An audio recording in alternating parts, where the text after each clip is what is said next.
Good evening from the Gail Lemron Auditorium on the campus of Embry-Riddle. Welcome to the President's Speaker Series event, the first for the fall of 2014. On behalf of President John P. Johnson, my name is Marc Bernier, the moderator for tonight's event. It seems that in the world of sports and in competition today, it's win at all cost, at any level, any way to win, win. But what are some of the ethical challenges, and what other things come about in life as a result of people who cut corners and can win by doing anything to win, even if it means cheating? There are two remarkable guests that are in tonight's President's Speaker Series that have dealt with sports on a number of levels.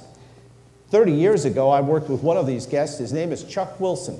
For years, he was a talk show host in New York, Providence, Rhode Island, then later at ESPN and XM Sirius. He is now the head of a new organization that you see here called Even Field, which stresses ethical play through sports. He is one of our two guests tonight. The other is known to everyone in this audience. A coach for more than 25 years, one of the most prolific and successful basketball coaches in the school's history, and also a motivator of young men and women who have decided to join us tonight, and we appreciate you being here. Ladies and gentlemen, my great privilege as we go into ethical play through sports to introduce to you Chuck Wilson and Coach Steve Ritter.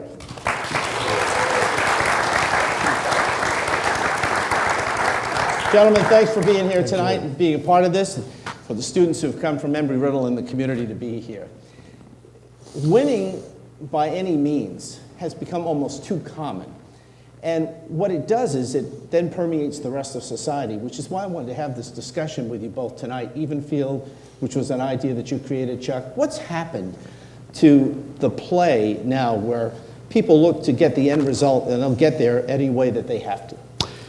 What's happened is we've gotten our priorities all messed up. We've gotten into this idea that the only way that you can get ahead is to find ways around the rules, and cheating has been moved in terms of where that line is, of what constitutes cheating. I think that's the thing that we ought to be very concerned about, because you want an even playing field. You want the concept of an even playing field to carry the day, where people believe in competing fairly, honestly, being trustworthy on the court. You know, Coach would know so well, because he's infused values into the winning. And you can do both. But we have a society now that thinks, hey, if you haven't won, you're a loser. And there's no in between. The problem is that if you don't put into the equation the way you win matters, you're inviting people to cut corners, to circumvent rules, to do things that aren't in the way that we want things done in sports and in life. I mean, what are the values that you're going to take away from a sports experience? You stress values too, because even though winning is ultimately what you want to do, and you've had winning basketball teams, and there are many other sports here at Embry-Riddle that have been successful, you also want to stress those values through the whole experience so that when they graduate, they go on to become members of society and they're honest people. Right. Yeah, we've been really fortunate here at Embry-Riddle 25 years ago to come up with this theme that's worked really well for us. It goes something like this: that if you want the privilege of wearing the blue and gold uniform, you have to be the package. And that means you have to be committed to be a great student, a great person, and a great player. And I think Chuck's hitting on so many good points, Mark. My biggest concern these days, being an athletic director for 23 years and being responsible, hopefully, for bringing a lot of good coaches to Embry-Riddle, is I think we have too many coaches in this profession for the wrong reasons. They forget why we were interested in getting in this profession. And I think that's what we got to get back to, or continue a tradition, and that is be committed to competing to be successful, but along the way, the importance of teaching life lessons to these young people that we're with every day, so they have a legitimate chance at the end of their careers as they walk across the stage and get a college degree, that they walk across with some swagger and they're pumped up because they know they can go out life after their sport and do something really significant and special. That's what coaching is all about.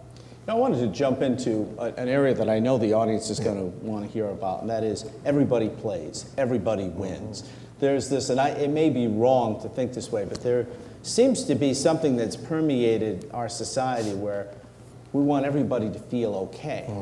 Well, to a point, we need to do that, but then we can't compromise. It's a game. We're going to get to teamwork, but what about that, Chuck? Where's the line of making sure everybody has fun, everyone participates, and at the same time, you work toward a common goal of victory? Right. Well, the funniest thing is we talk about youth sports all the time, and we're trying to get kids, especially, or parents, especially with preteen kids, to view sports entirely differently than we do right now. The winning is a byproduct. It is not the goal with youth sports. The minute you say that, oh boy, you want all the kids to get trophies and so, no. But the number one goal in youth sports ought to be to have fun, to learn skills so the kids see themselves getting better, and to play the right way. If you do those three things, the kid's going to want to play next year. They'll develop their own passion. But you see, we're chasing 3 out of every 4 kids that play youth team sports. We're chasing them right out.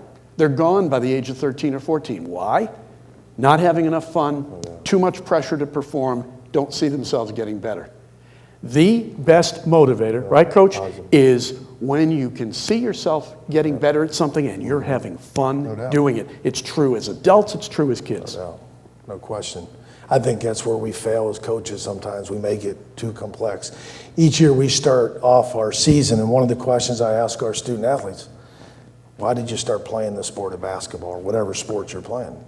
I know why I started playing it in the state of Kentucky. It was a blast. It was fun.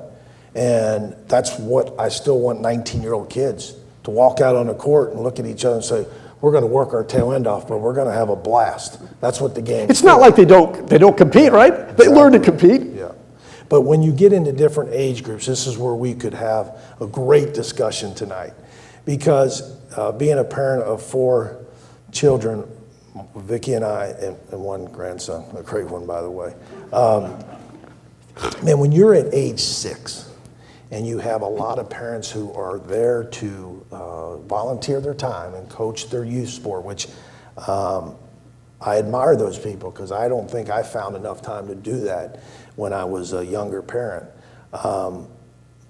Participation has to be really at a high level because at 6 years old, if you're already forming strategies and deciding who gets to play, 9 get to play and these other 3 sit, I have a real problem with that because I see it way too often. It might be the 3 that doesn't get to play when they're 6 because they're just not advanced yet, and some of those student athletes turn out to be the very best. Yep. So do you realize how many young kids we lose because they have a bad taste in their mouth because they tried out for something, they go there, but they don't get to play? So I really think there's different, strategies as to what and it's age-related, right, as they move up. Yes. I mean, we travel around, we do a lot of youth clinics, and I have a mother of an 11-year-old boy who has quit. His favorite sport is baseball. He's already quit. Yeah. And this isn't a kid sitting on the end of the bench. Right. This is a kid that's starting shortstop. Yeah. He's on the all-star team, and he's quit. And he's quit because he thinks the coach is a jerk, if you will, difficult, so not having fun. And he's come away from that experience. Now, we don't know if he'll return to baseball now. Now, fortunately, he's staying in sports, going to go to lacrosse. He hasn't reached puberty yet. You've chased him away from his favorite sport. If you were to ask that coach, are you being negative? Or ask, coach would pass a lie detector test, right, Coach? Yeah. Saying, I'm not negative, I'm just correcting them. But you see, so many youth coaches are looking at it through their eyes, not a kid's eyes. Aspen Institute, Project Play, has found through a survey, 1 in 5, only 1 in 5 youth coaches has any training in motivational technique, and 1 in 3 have any skills and tactics training. That's a problem. I have my copy of the Aspen Institute report right here. What should be the minimum requirement for a good coach? What do you think? To me, I think you've got to have training. You have to have training. And there are a lot of, I think, pretty good programs. Well, no, I think you have to have some training. The thing is, you have to get into it for the right reasons. Unfortunately, I think whenever youth coaches are coaching their own kids, boy, that's tough. Some will go over backwards the other way, but that by its very nature is difficult, and a lot of them stick with it. But you're the coach. What do you think? Yeah, and I've had 2 of my sons play for me. What was that like? That's another day, but it's good. But I did not coach them intentionally when they were younger. With all the sports, I really felt that I understood how important coaching was and how difficult it was. And once I decided I was not going to coach their teams, whatever sport, I handed them off to the coaches, and then I tried to get out of their way. And sometimes I did a really good job, and sometimes I can do better. But the minimum qualifications, you want somebody to be able to teach the game. I don't need the scientific, high strategical techniques at age 6 being taught to my son or daughter, but I want them to at least come home and say, Dad, look what I learned today. I learned to keep my eyes focused on the ball, or I learned to have a great throw-in where I got to drag my foot, or whatever I might have. But I would want a coach who brings serious passion every day, that when I go pick up my son or daughter and I go, how was practice? Right. And they go, it was a blast, Dad. We had fun. I love my teammates. Coach told me I play hard-nosed. I don't know what that means, but he said I'm really Sounded aggressive. good. And I'm loving my experience. That's the coach I want. I'm curious with this audience, how many of you in the audience that are athletes were encouraged to participate because of your parents? Not good. Show of hands. Okay. Hands down. How many were encouraged to participate in sports because their friends were playing? There we go. Yeah. What about from the parental standpoint? Parents who live vicariously through their kids and push them even when they may not. I was not a good athlete. And my parents recognized it, but I had friends who also were not that good, and their parents pushed and pushed and pushed because they wanted them, but it was almost like they weren't good athletes, so they had to have their children be good athletes. How often does that happen? Happens all the time. Really? Happens all the time. And the thing that's really sad is that as parents, we often don't listen enough to our kids. And it's often what they don't say. Are they coming home, as Coach says? Are they happy from practice? Are they asking you to go out and throw a ball or shoot a basket or kick the soccer ball or whatever? Are they asking you, or are you always the one that brings it up? If you're the one bringing it up, that's a problem. The passion has to come from them. What I want to try to do with Evenfield, hey, let's try to keep more of these kids engaged in the sports, let them grow that passion, but it has to come from them. Sure. Yeah, and I think it's a tremendous balance. I have probably more trouble when we as parents are so busy that we just can't find time to play baseball or play soccer or play a round of golf with our kids. And because we're so busy in our everyday life, that's hard. And we're all have jobs and things of that nature, and it's legit. It's just a hard balance. But I enjoy watching a father or a mother spend time with their son or daughter. And I love when I see, a young man who, in my own personal situation with our oldest one, Ryan, I just remember we lived in a dorm for 8 years. And so when we lived in this apartment, I had all my other residents, my students, they were my baseball players and basketball. They literally would come out and toss with Ryan, and he would just sit there and bat and bat. And after doing this for hours, I would get home and I'd say, let's go field some baseballs. And he would literally sit there and field 100 ground balls, 200, until finally I would just get tired of doing it. And he would wear me out.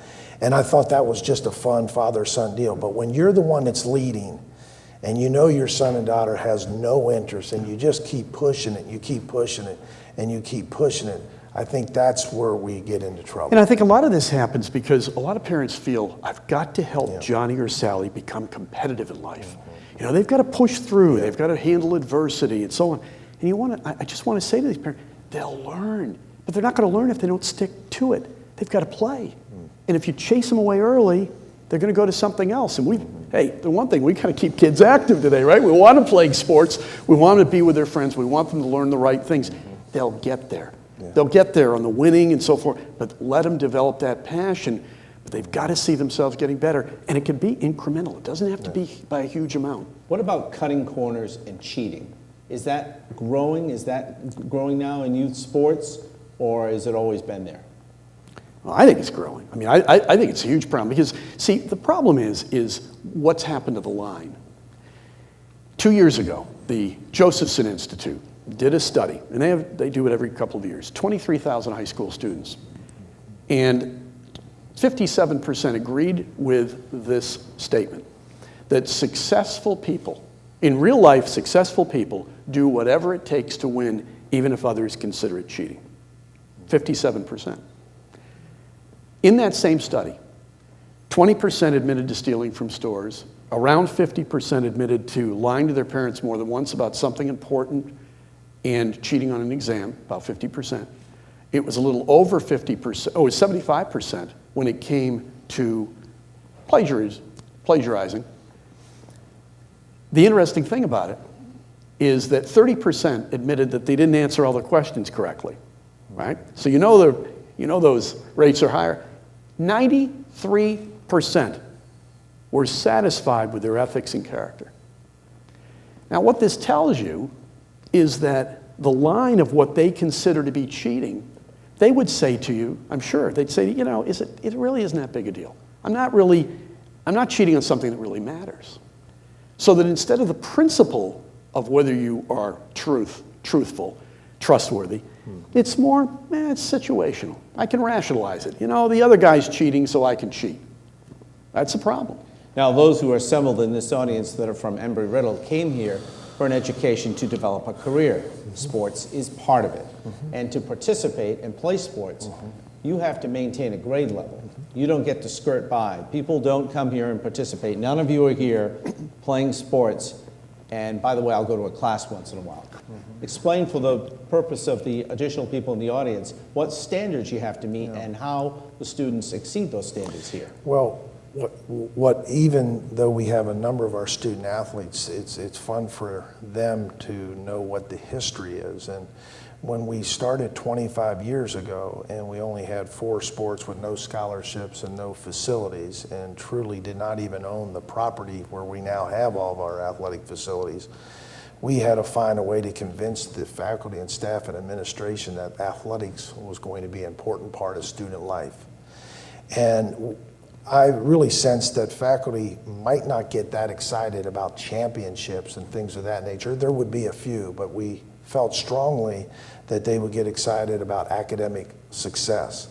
And so when we went out to each department to sell them on the idea of implementing athletic scholarships that was going to be voted on several months later, April 25th to be exact, we came up with this student person player, and we told our faculty and staff and cabinet members that we would never compromise the academic success. In fact, we went out there and put our neck out there and said, the student athletes that we will recruit will not only meet every academic standard, we will exceed it, and if we do our job as coaches and you implement scholarships, our student athletes will outperform the currently enrolled student that's currently here at Embry-Riddle.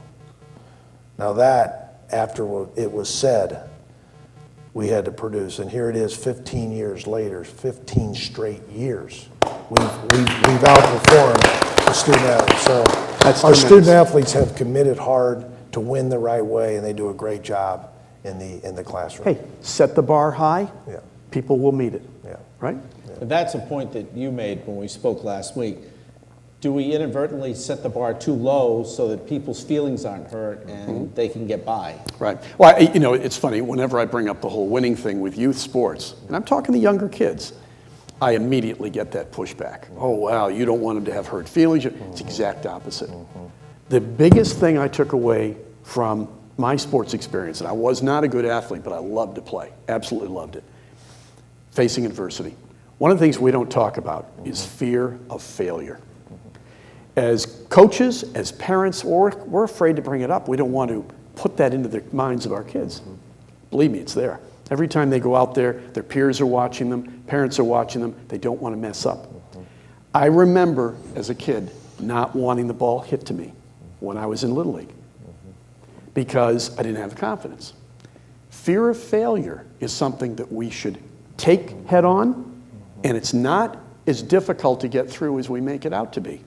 It takes a 4-step process. The first is to practice. You tell me if I'm wrong, Coach. You practice that thing that you're afraid of. I think of it as getting up on that bike. It's a press in basketball. When little kids, we just pull off the press. Okay, we're not going to press because it puts fear into kids. Practice it, and then it's repetition. Repetition gets you to familiarity. You know, I'm familiar with this. I've gone through it lots of times. And that gets you to confidence. And if you get to confidence, you're going to handle it. That's what it is. But that's the progression we need to take with our kids through any kind of adversity. Take it head on, talk about it, tell your kids it's a normal part of growing up, normal part of facing anything, a new job, going to a new college campus, whatever, right? Expect it. It's how you handle it. Yeah. One of the reasons I wanted to do this tonight was the whole idea of teamwork. It can help you not only in your play, but also in life, to work with others, to play and work with others. How do you practice that so that every person feels the buy-in on teamwork? Yeah, those are great questions. I think we have several of our coaches here tonight, and I watch them coach, and I can learn from them. But I think great coaches, number one, build a tremendous relationship with each one of their student athletes, and they're all different. And you know, student, especially our student athlete, they're really smart. They know if you're a fake or not. You're either real, you've got their back, or you're not. But creating a group of young people who are willing to be great teammates might be one of your biggest challenges as a coach, to define and model and teach what being a great teammate is all about.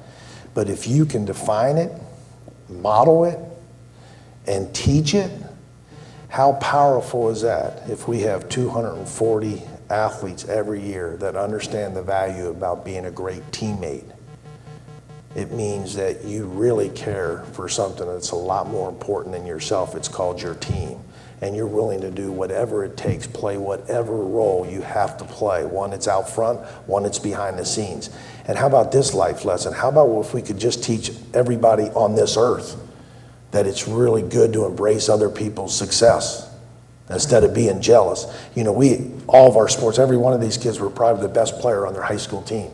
Now they come to college and they got to compete for playing time. It's humbling to sit there and watch somebody else go out on the field or go out on the court when you think you're pretty close to maybe their playing level and you're not getting playing time. You've got two routes. One, I'm going to sulk about it, bad mouth, really hope that somebody gets hurt or doesn't have success that I can play. It's called being selfish.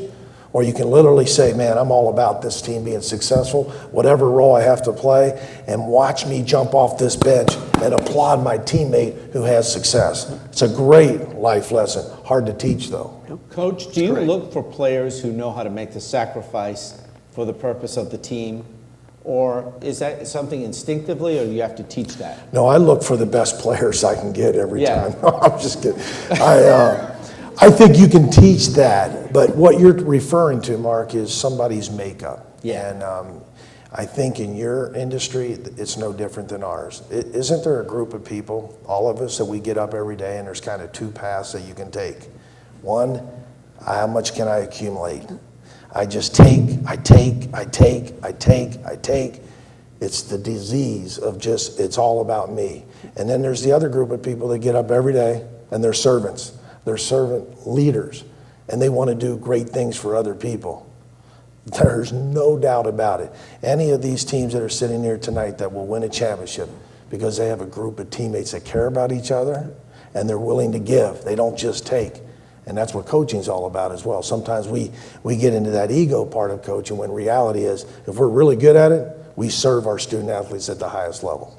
You know what I'm worried about? There was something at Chuck that you sent us, the human genome factor, that you're going to be able to program people for the future. That's going to dictate the type of athletes we're going to have, isn't it, guys? I don't know where this is going to take us, but it is going to be an issue. Where is the line between augmenting your naturally born body, if you will, and where does that get to an unfair advantage? The interesting thing is, is that they've already been able to find that certain Olympic sports, when they have tested, they have found that the athletes who excel have a certain gene variation.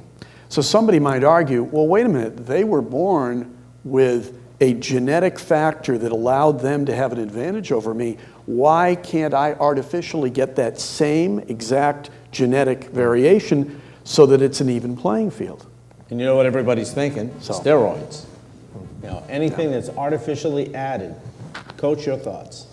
Well, that's, I think, why you probably got involved a little bit with the even field, some of those things. I just go back to the old school stuff for us. And, you know, we have random drug testing and we try to have everything in place, but it's a temptation for young people who really thrive on being a champion. But that's our job as coaches, is to create the right culture and be able to teach right from wrong.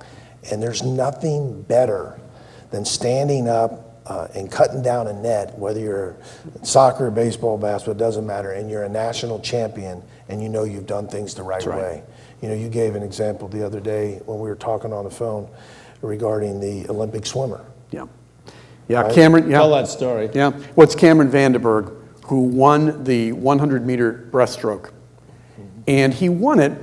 You're allowed one dolphin kick at the end of each lap.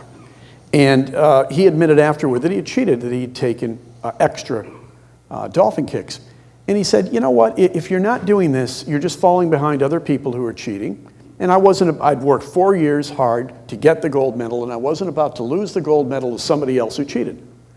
So now, is there a problem with oversight in that sport? Yes. In swimming, they should be using the underwater cameras to be able to, NBC showed it, these illegal dolphin kicks.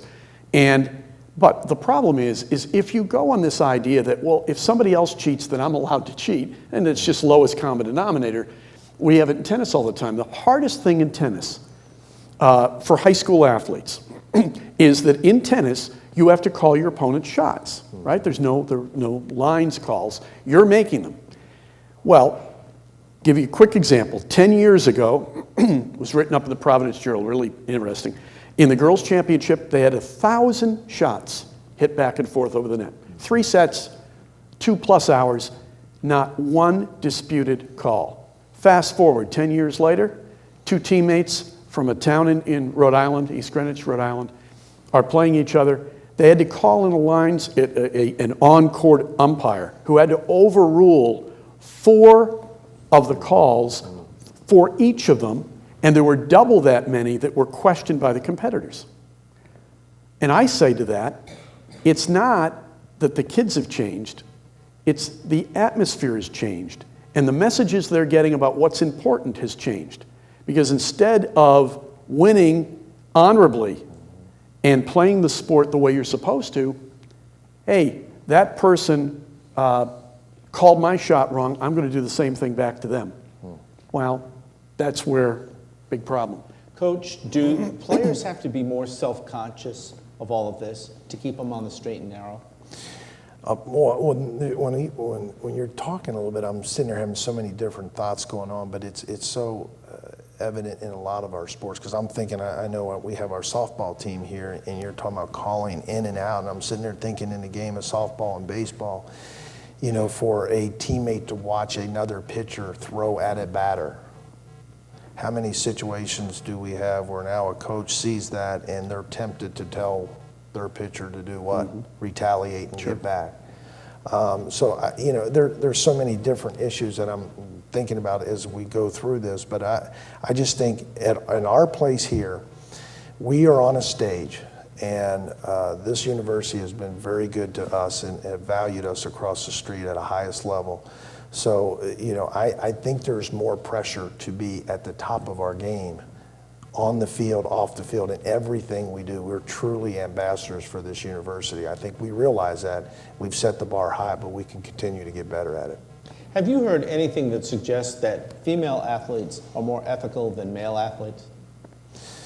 Well, I have a great person who's sitting there, our women's soccer coach who played at Duke and then was a coach at Tennessee, so she would probably be a lot more qualified to answer that one. If you don't mind, We're Mark, going I think to, yeah, this we're would going be to come really- through the audience. We have both Kyle and Alyssa. Kyle, if you take the right side, Alyssa, come left. That was definitely handled, by the way. Don't you? It really The did. coach That did a good handoff job was on that. It was perfect. Let's By go. the way, they're already 5-0 and ranked in the top 5 in the country. So There you go. she's pretty good, I'll tell you that. Coach, welcome. But she's wearing Embry-Riddle basketball, so you got to like that. Help us understand that, Coach.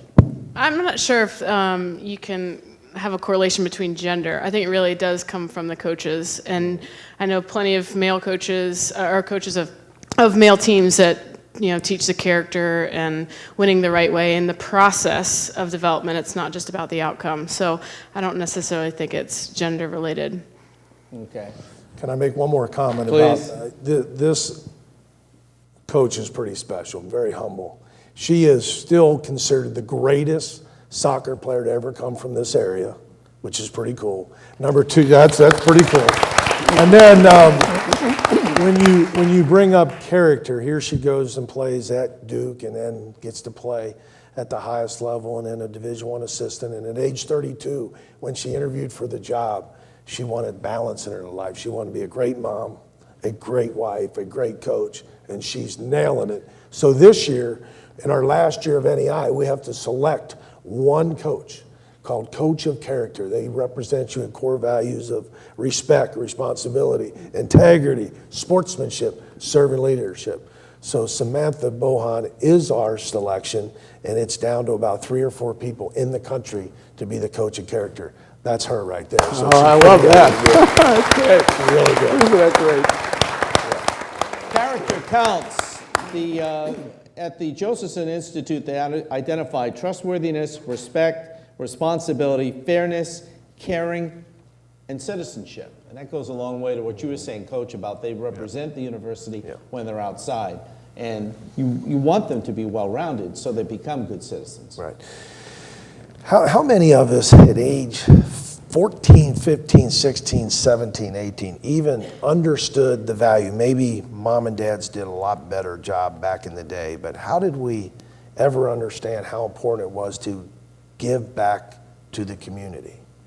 Because right now we are full throttle on teaching our student athletes how to become a great citizen. And when you leave Embry-Riddle, wherever you land, you have a responsibility to give back to your community. And that can be in forms of so many different ways. John Phillips, our director of athletics, has a great opportunity for our basketball team this year. We are signed up for Team Impact. In the next couple of weeks, we will draft a young man who's 10 years old who has terminal illness that will become part of our team. And we're going to do a letter of intent, and we're going to give him a locker room, and we're going to get him a uniform, and we're going to do everything we can, no matter how long he is here, that we're going to really reach into his heart and give him an experience he'll never forget. That's going to be a huge lesson for our team. To even when we win 4 games in a row or lose 4 games, we can't forget about Noah, that he's fighting something a lot more adverse than us.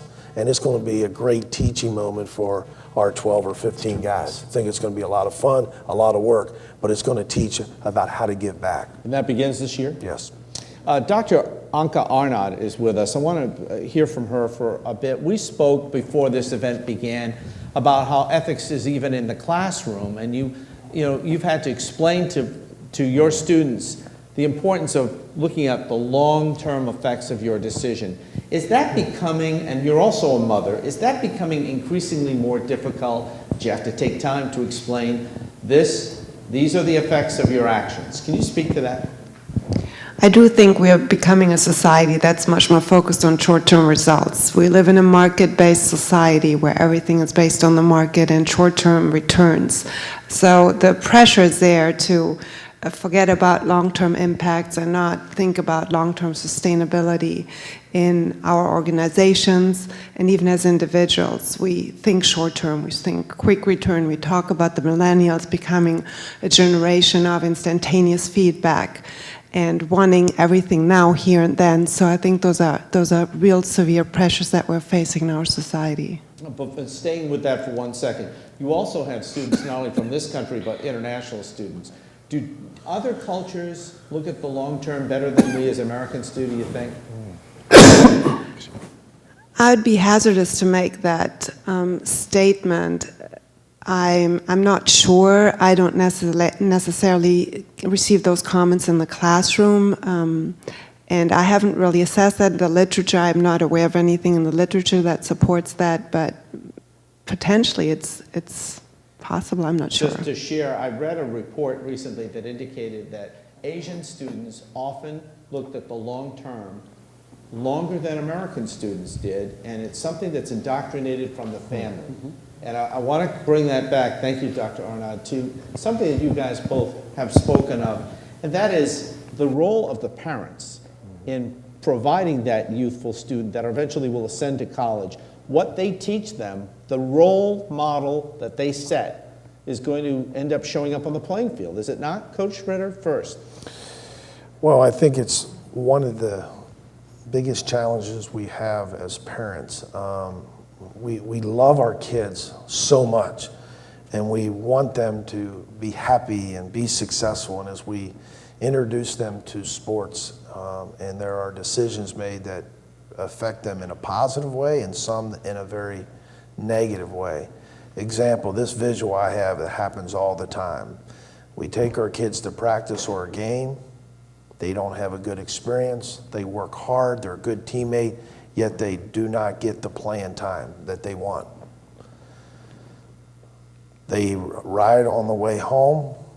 The young son or daughter has not gotten the playing time, maybe none at all or very little. And the child who's 6, 7, 8 years old, 9, 10, whatever the age is, starts to talk in a most negative way about their coach. I don't like my coach. He doesn't like me. Plays favorites. I'm a better shortstop than Johnny. And it goes on. And as a parent, 2 routes you have again. You're right. I don't like the coach. He plays what's it called because he gives us all the money for our uniforms. And you go on and on and on. And that's a tough one. Or you have a teaching moment right there for your son or daughter that says, hey, you got to look at yourself first. Are you working as hard as you can? Because maybe Johnny, who's playing shortstop, maybe he and his dad or his friends takes extra ground balls or it gets extra swings in. And it's such an important teaching moment because if you're not careful, we've all been guilty of this, we know our kids are going to fall. We know we want to go help them up all the time. But unfortunately, sometimes that cripples them, because they're going to fall. But they got to have the courage to be able to get back up, and they have to do it on their own more times than not every time. And I think those are the life lessons that I think as parents we're all challenged with that balance. Coach, I agree. I think a lot of times, let the young person, let him work through it. Say to him, okay, if you want more playing time, go ask your coach, what do I need to do to get more playing time? So often, parents want to rush in there and they want to get involved. That's not your role as a parent. Now, if there's a safety issue or something, totally that's different. Yeah. But if it's just something like playing time, hey, give them a little guidance, let them handle it. One of the things we used to do, when we were in the backyard, we're growing up, you're playing your own games, we worked out our own problems, right? We didn't have everything worked out where an adult was solving every single issue. We worked it out. Well, we've lost some of that now, and children need opportunities. Do they need guidance? Yes. Do they need opportunities to work with core values, to understand adversity, understand how to move through it?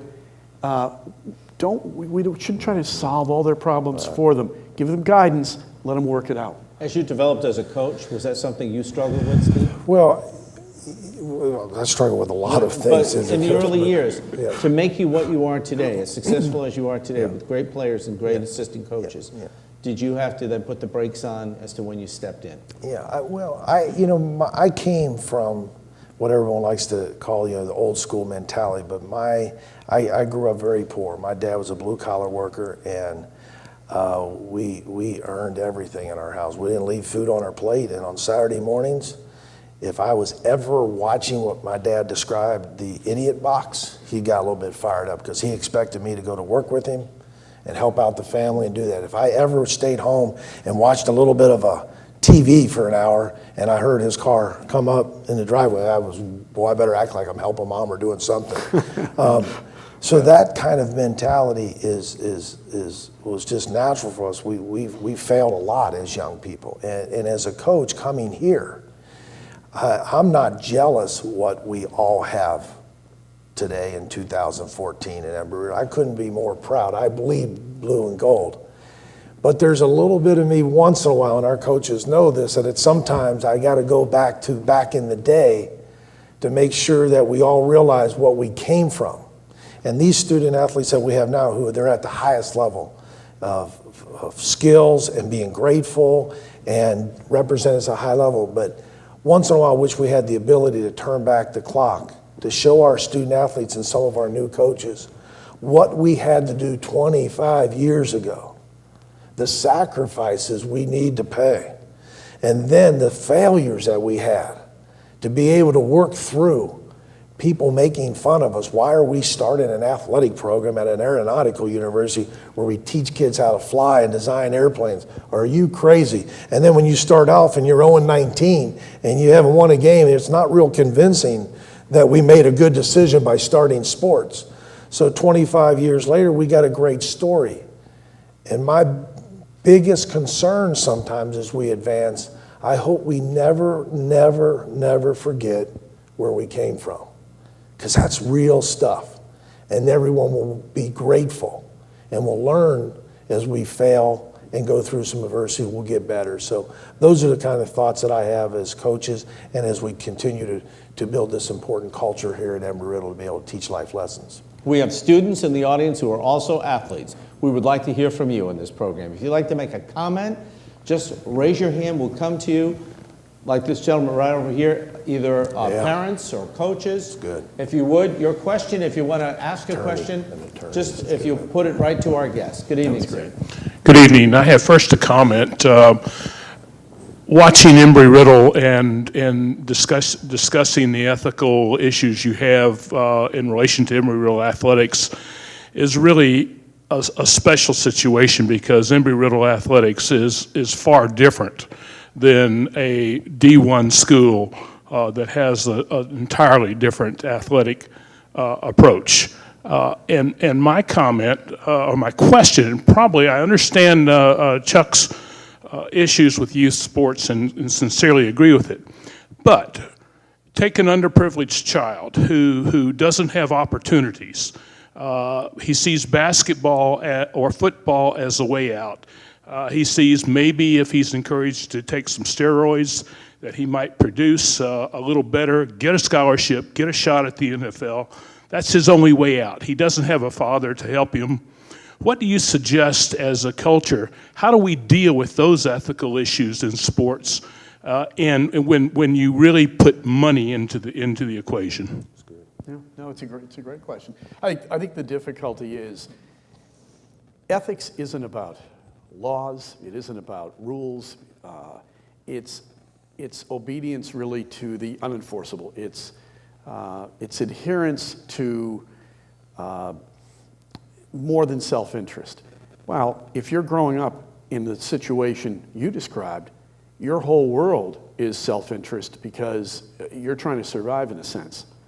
And I think that makes it very, very difficult to look at the big picture and look at long-term implications.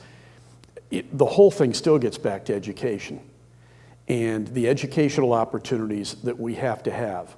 And that's a broad subject that gets off of ethics, but it's really all about educational opportunities for young people who are growing up in really tough situations. But from an ethical standpoint, you absolutely understand why somebody reaches. Because it's a short term. It's a shortcut. And a lot of shortcuts work in the short term. So I don't have a great answer, to be honest with you, on how to get past that ethical situation. I don't know if Coach has a thought on it. I love when we're able to demonstrate to young people how you have two options again. I'm a two-option person all the time. I think two routes. One, you can get destroyed by letting the game use you. And we have so many examples of the game using somebody. They played it, they played it, they played it, and they came away with nothing except bitterness. Or you find a way to use the game to benefit you. When I do a home visit in recruiting, it's a blast. I think in 25 years, I don't know if I've ever lost a recruit to a parent. Everybody's parents wants their kid to play for our team. It's the young man who wants to play Division I that thinks we're still Embry-Riddle, so I want to tell all my friends I'm going Division I, but everybody's mom and dad seems they want to play for us. When I tell a young person, isn't it awesome that your mom and dad taught you the value of work ethic, attitude, commitment, integrity, being a great teammate? And remember when your mom and dad said, Johnny, get up every day, be on time, go to class, work hard in your sport, be nice to people, treat people with respect, because one day it's going to pay off, son. I'm telling you, it's going to pay off. And then I tell the recruit, today's payoff day.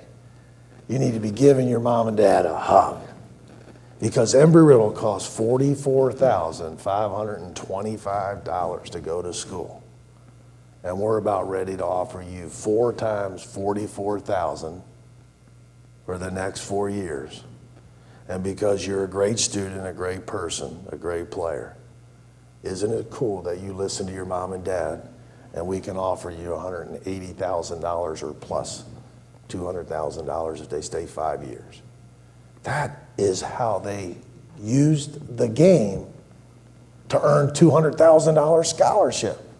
How many of those student athletes do we have in the last 25 years? A boatload. I don't have one that's playing in the NBA, not one. We've had one get a little close. Now, we've had 10 or 12 play in Europe, a couple currently playing.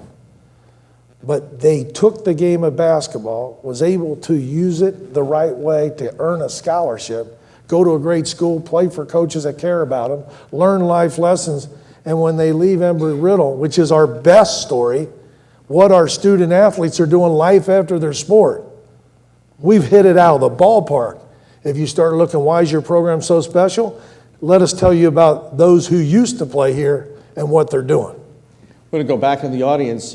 Question or comment. If you raise your hand, one of our associates will come to you right over here, I think on the left maybe. But while we look for someone who wants to make a comment, 19 years ago, former Oklahoma Congressman J.C. Watts, appearing in Daytona Beach, said, integrity is doing the right thing when no one is listening. Sure. That's been paraphrased by different people and used. Is that instinctive, Coach Ritter, or is it something that we have to teach and preach and remind? No, it's definitely a teachable and has to be reinforced. You have to identify it, you have to recognize it, you have to celebrate it, and you have to reward it. Now think about that. Somebody's willing in the game of basketball to stand right here and take a charge. That takes some pain. If you don't celebrate it, if you don't recognize it, if you don't reward it, who's going to keep doing it? So discipline is that same aspect. Commitment to do things the right way all the time when no one is watching. So that is what we have some fun in our camp because we call it those who don't want to have discipline in their life. Then how can you be successful in anything? Because think about it. If you want to be healthy, don't you have to have discipline to eat the right way, to create some type of fitness program? If you want to be strong in your faith, don't you have to be disciplined to practice it? If you want to have a strong marriage, don't you have to? So you go on and on and on. So where are we without discipline? So the opposite side of that is my favorite word, and that is there are major diseases out there. We know of them, heart attacks and cancer. One of the worst is the disease of shysterism. It's the person that gets up every day who thrives on just cutting corners. And they know they are. And they're fine with it as long as nobody catches them. And so when we have a young man who, when I'm watching and our other coaches they're doing push-ups, they're working at it. They're doing it all the right way. And then as soon as we leave them, they take a break and they take a break off, and oh, here comes coach again. That's shysterism. You only want to do it when somebody's watching you. And that's a disease. But the good thing, it's correctable. And that's where you got to hold kids accountable. And then you got to demonstrate to those who don't do that. And then you got to reward those that will do the things the right way. Hey, the way you win, the way you compete, the way you do everything in life matters. And that's a message that is not getting out there, and we need to get out there. And the other thing, hey, you talk about reward, a lot of this is intrinsic. We don't talk to our kids about the value of intrinsic reward. It feels good when you help somebody else. Yeah. When you do the right thing, I totally agree in a block charge situation, taking a charge, when your teammates give you that, that's great. But you know what? A lot of situations, maybe you don't get an immediate payoff. But you know what? You feel good about it because you know you did the right thing. The worst feelings we get in life are when we make a mistake and we ignored the voice in our head that said, I really shouldn't be doing this. Those are the mistakes we regret in life the most. So the more, as Coach said, the more that we can reinforce listening to yourself, does it feel right what I'm doing? And if it doesn't, how would I feel if my friends knew I was doing it? Or how would I feel if my grandparents or my parents saw me? If this was on the headline of a newspaper, how would I feel about that? These are all things that can go through your mind.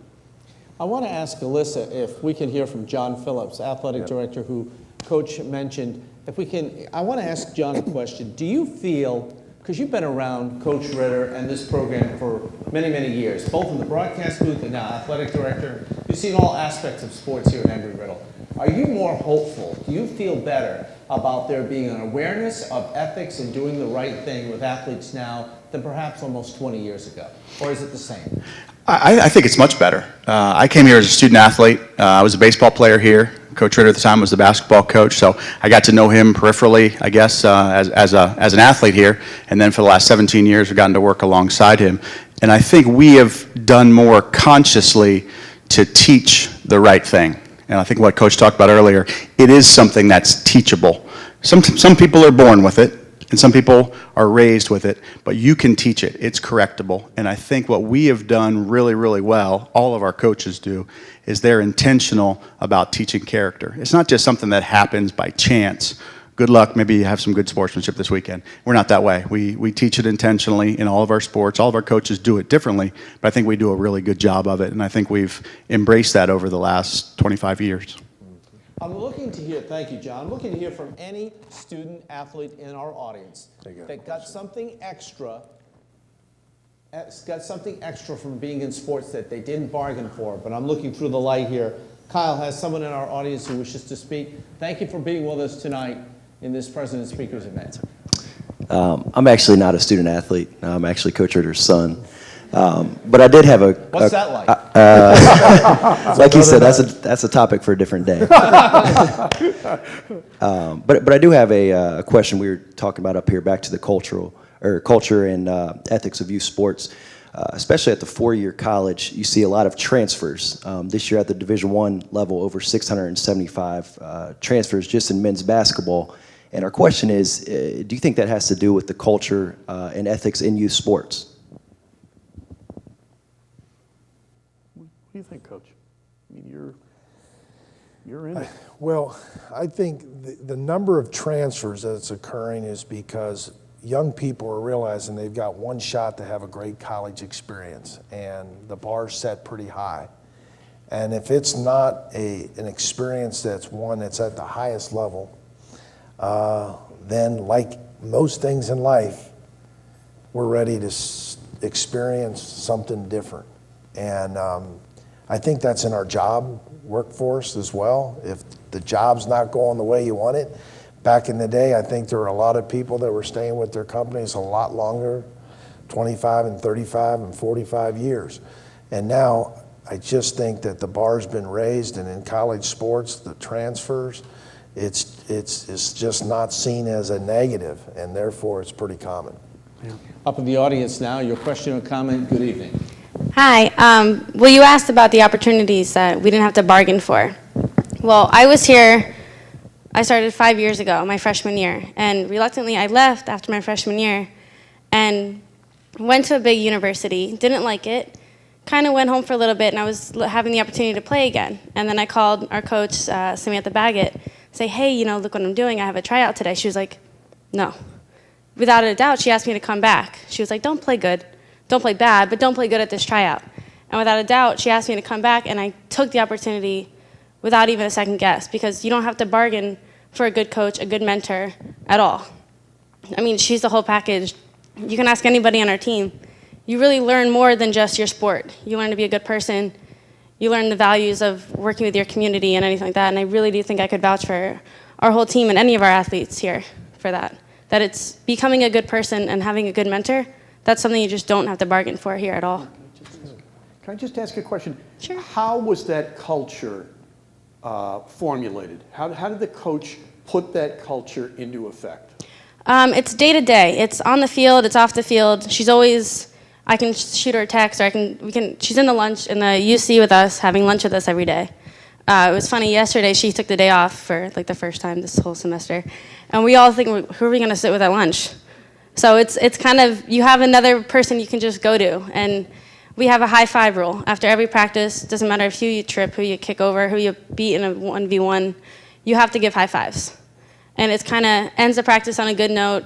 It keeps everyone super competitive, and it just keeps everyone level-headed and humble. Thank you. We appreciate that. Looking for another athlete, also on this side. Alyssa, or are you an athlete? No, not today. A few years ago, but I wanted to make a comment to the Coach Ritters, both of you, with regard, because I think you bring up a real valid point. Someone that's studied youth sport, someone that's been around it. With my wife having started a travel basketball program, and some of the things you're starting to see at that level is you're seeing parents that if their son or daughter's not getting the playing time and they're involved in travel sports, they're paying a price for that, and they believe that because they're paying, that they should be getting time. And if they're not getting time, they're going to bounce to another team because somebody's going to play them, and they're pulling their kids out really, really fast. And when the coaches I'm talking to at the college level, what they're starting to get into now is they're really checking their history of travel ball. Because what you're seeing on this transfer side is you're seeing a correlation that if they've bounced around to 3 or 4 different travel ball teams in a 6-year window, it's nothing for them when the time gets tough, that freshman year when they're not getting the playing time, to all of a sudden, what have I done in the past? Well, let's go bounce them again. And all right, I got to sit out a year, or if I drop down a division, I can play right away. So there is I guess you would say a pattern that's coming across. I don't know if you have seen that also, but that's kind of one of the things that's out there. How important are role models to this? Parents have to be role models. Players have to be role models to other players. But I've found that there have been several stories. The Wall Street Journal weekend section did a story on the importance of encouraging players to sit on the bench and encourage other players when they're injured or cannot play. Mm-hmm. Coach, you made a big deal of that, making sure that the team stays intact even when key players cannot participate because of physical limitations. Sure, and that just goes back to reinforce the importance of being a great teammate. I mean, that's what comes down to. We all want, every player wants a chance to be on the field the whole time and make the winning goal and score the most points, and that's just natural for us to want to have that, but at the end of the day, it's really not what it's all about, and they understand that, and that's where the team. So it's just taking that teammate and celebrating their success as well. I think that's what parents and youth coaches have to really remember. It's, look, this is an experience. This is about the kids, and it's what they're taking away from it. It's not about your winning percentage against somebody other youth coaches. We're going to get the ego out of it. It's all about the kids, and what is the role modeling that you're giving them? What's the message that you're giving? In what you yell from the stands and in the message that when kids make mistakes and so on. I always say this, if a young boy or girl makes a mistake in the game and all of the team look over at the coach expecting something, probably there's something wrong with that picture, because if they're expecting something negative usually out of that. So the role modeling is incredibly important. All of these kids, they're watching, they're listening, and they're taking their cues much more from your actions than words. I want to stay with that for a moment, because I've watched you on the floor when you're coaching, and you have to be conscious of that too, because once again, you're that role model. Yeah. If there's a bad call, how you react, they might internalize that. How do you balance that, Coach? Yeah, because you're such a shy individual. I just never think there's a bad call. I think they're all good. Or do you have to just shelve it, No, I think you just need to be yourself. I think every individual gets to decide what kind of coach they want to play for. I love listening to stories about our student athletes and Samantha having lunch with them every day. I'm kind of jealous. My guys are saying, Coach never has lunch with me. They'd make me pay for it if I ever had lunch, but there's all kinds of different styles, but I think it's most important, you have to be yourself. I make no bones about it. I love being passionate. It's just natural for me. I can't go through the motions, and I wish I could be more like some others that are just even keel. I want to grow up and be more like them at times. But it's just who we are and how we coach, and it's a style. But at the end of the day, all these coaching styles are the same. There's all these different parent styles. My wife's style is different than mine. Together we make a really good team. She's a lot smarter than I am. Our kids are great in math, and it has nothing to do with me. It has everything to do with her. And maybe they've got another trait that they're good or bad. It's just us working together as a team and being ourselves. But at the end of the day, here's my thought. I think if we focus on becoming better people, which I'll be the first in line, I have to get better. Then if we focus on becoming better people, and this is our student athletes as well, but this is our profession and whatever profession you're in or parenting, if you focus on becoming a better person, I think you'll become a better leader. If you become a better leader, you're going to become a better coach or another profession. If you become a better coach, then you're going to build a really special culture. And that culture's huge. And if you build the right culture, then you're going to have a special team. And if you have a special team, then you'll eventually have a special program. And that's what we talk about. So you focus on being a better person, then you become a better leader. And if you become a better leader, you become a better coach, you become a better culture, and the culture creates a better team, and the team creates a special program. That's a lot of steps, but if you attack it like that strategically, I think you got a chance to be really good. So substitute the coach, take it out, just think about being a parent. I sit there every day and go, if I focus on becoming a better person, I'll become a better parent.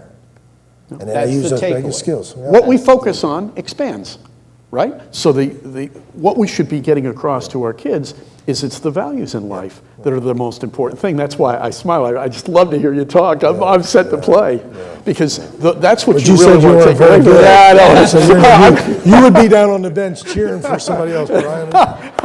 Then we'd see what kind of teammate you are. I worked with him 30 years ago. What about the bad call? Yeah. Jay, he's trying to get me to say I've had a technical or two.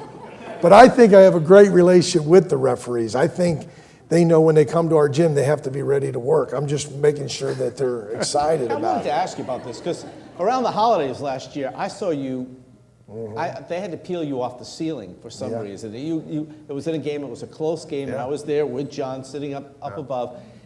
Do you know where the line is, that if you cross the line, you're going to get the tee? No, I don't want to know where that line is. No, really? No, I like being in that gray area. Most of the time, I'm communicating to the referees what a great job they're doing and how much I appreciate them working hard for us. What a guy. And everybody thinks I'm, not agreeing with the call. But Okay, we got a sidebar. I'm going to ask anyone in the audience, we're going to come to you in a moment, whoever has thought they'd like to be a coach one day. Think about that, because I want to hear you tell me why. But first, there is a problem in secondary schools in this country with sports betting. Believe it or not, in schools. Does that have anything to do with someone who has this desire to win but can't participate in athletics, so they gravitate to betting? Chuck, you even said to me today, I don't know how we get that under control. It's a real problem. Organized betting at the school level. Why is that happening? Do either of you have an idea as to why that's happening? I think it's, living vicariously to a large extent. People love to try to find something that's incredibly competitive. Something so that when they're watching a game, it's exciting, and it gets them more involved in it and so on. Obviously, there's some real pitfalls with this. But it's like a lot of things now, because of the transparency in the world we're in today, the idea that you can shut the world or a portion of the world off of any subject, anything today, and stop it with prohibition of some kind, it doesn't work. I mean, we've found it doesn't work. So I think what we have to do is try to work the education side as best we can. You could put in some measures of controls in some areas, but the bottom line is you're going to have some real problem gamblers, and hey, there are a lot of young people that get into you can get into trouble very quickly. And you try to go the education route, you try to get a little self-restraint built into this. Self-restraint is something that can be learned, and it needs to be learned. We're in this immediacy world where I want something right this minute, I want it just the way, I want it customized, I want this. Nobody wants to wait for anything. Credit card debt went up hugely. Some of it because of the economy, others some irresponsibility. That's, again, a quality that we really need to be able to get across to kids. Hey, earn things, maybe you wait longer, but we've got to be careful about things. Gambling with money you really don't have is a real problem, and it can just destroy lives. Additional viewpoint, Coach Ritter? No, at the college level, I don't see it to be a major issue. I think there has been pockets of it where it's been a challenge. It seems to be happening in the secondary level. What's going to happen with legalized? Right? What's going to happen? But what's going to happen to legalization? Because we're getting more and more. You've got Adam Silver coming out for the NBA, right, and saying it's inevitable that you're going to have sports betting, and it's going to be more widespread. I think about the college sports, the amateur sports especially. What level of concern? You're not going to have it necessarily here, but as a sport in general, college basketball, troubling. Right. Well, TV, I think, is also creating that disease as well. And so I think it's a combination of those things, but it's just another issue in college sports in particular. You have to have your pulse on it at a high level. Yeah. Comments from the audience. Looking for anybody who would like to aspire to be a coach one day, and why? I want to hear why. What is it about coaching? Anybody? Hey, Mark, I have someone I think would be a great perspective. Will Dunn is up here. Will is the director of athletics at Daytona State. He represents in the profession, does an outstanding job. And then the other part about Will Dunn is Will's daughter, Kelsey, is our new softball coach, one of the greatest players ever out of the SEC at Alabama. She's just joined us. So I think he has a lot to offer. Where's Will Dunn? Will Dunn, stand up. Can you say something to us tonight? Yeah. Well, thanks, Steve. It's a pleasure to be here. I think this is it's a great topic that certainly all of our student athletes can benefit from, and we've learned a lot of lessons at Daytona State from a lot of the things that Steve and his team have done here at Riddle. And I think being colleagues and being in this business together where we work with students on a daily basis and try to make a positive difference in their lives today and for years to come. And we talk about that a lot as a staff in our facility. What can we do that is going to make a difference for our students 5, 10, 15, 20 years from now? And I think a lot of the things that have been talked about tonight are clearly at the root of what kind of quality lives people are going to have and the lessons that they've learned through participation in sports and all that goes along with it, the competitiveness and do you do things the right way or cut corners. I just think all those lessons that on a daily basis we get to teach to our students are very valuable. And again, the partnership we have with Steve and JP and the people at Riddle are, just very beneficial for us. So thank you. Thank you, Coach. Final thoughts. Final thoughts from both of you. First, Coach Ritter. I'm really excited that we've been able to spend some time together on all these topics. I think we realize that the most important people are our student athletes here at Embry-Riddle. I think as parents we realize our kids are the most important part of our life. And we're never perfect. We've never mastered anything. I've been fortunate to be here for 25 years, and I'll be the first to stand in line. I have to get better in year 2014-15 than I was last year. And these are the kind of events. Chuck making the effort to be here tonight to help lead us into some great discussion. I think it's great, Mark, that you're able to bring him in and be part of and help us set everything up. And I'm just hoping that our people connected with the Embry-Riddle family, that we wake up every day and, man, again, that two-path.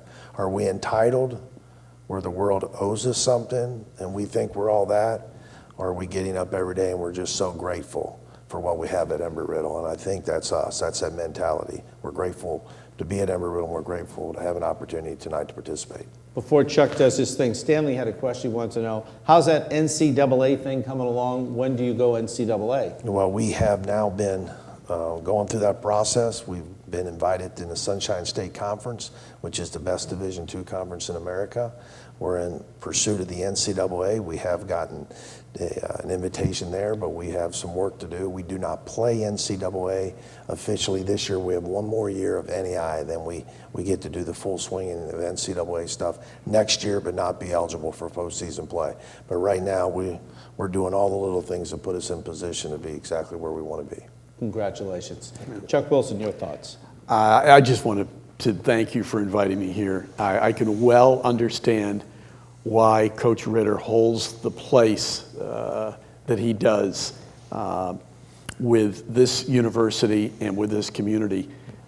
I love to hear from coaches who both care about their kids, are competitive as all get out, but want to do it the right way and want the young men and women that are being coached to come away with the right values so that they go on and become people who are going to be good fathers, good wives, husbands, so forth, that are going to be, for the next generation, the role models for that next generation that we really need. Look, it's the lessons that you take away from sports that are much more important than the game scores at the youth level. And we just have to remember that, hey, let's get the most we can out of keeping our kids playing sports the right way. And I feel so good about what Embry-Riddle is doing, and it makes you feel good. I'm coming away tonight feeling really very positive about that next level because you see so many negative things in youth sports. And what you're doing here is just tremendous. And hey, it's all about building character, so it's just tremendous. We have some people to thank. I want to thank Richard Weekly and Brendan up in control for getting our program on tonight, and to Kyle and to Alyssa for helping assist in the audience. And to all of you, the athletes, who chose to give up some time, your free time today when you're in intensive study, to be here to witness this. It was a historic event to talk about ethical and fair play. A round of applause for all of you. Thank you. Now, the President Speaker Series continues. Next week, we will change things over and talk about one of the most controversial topics of the year, same-sex marriage. Jo Becker is a New York Times best-selling author of the book Forcing the Spring. She covered this issue from 2008 right up to the modern day. She is also a Pulitzer Prize winning author on the subject of former Vice President Dick Cheney. She will be here to talk about that book and things about same-sex unions we didn't even know, the changing attitudes in America. It'll be next Tuesday night right here in the Lemron Auditorium. There'll be a book signing right afterwards with Joe Becker. So, once again, a big round of applause for our guest, Chuck Wilson, Coach Steve Ritter. Thank you. Thank you. Thank you all for being here tonight. We wish you a very, very nice evening.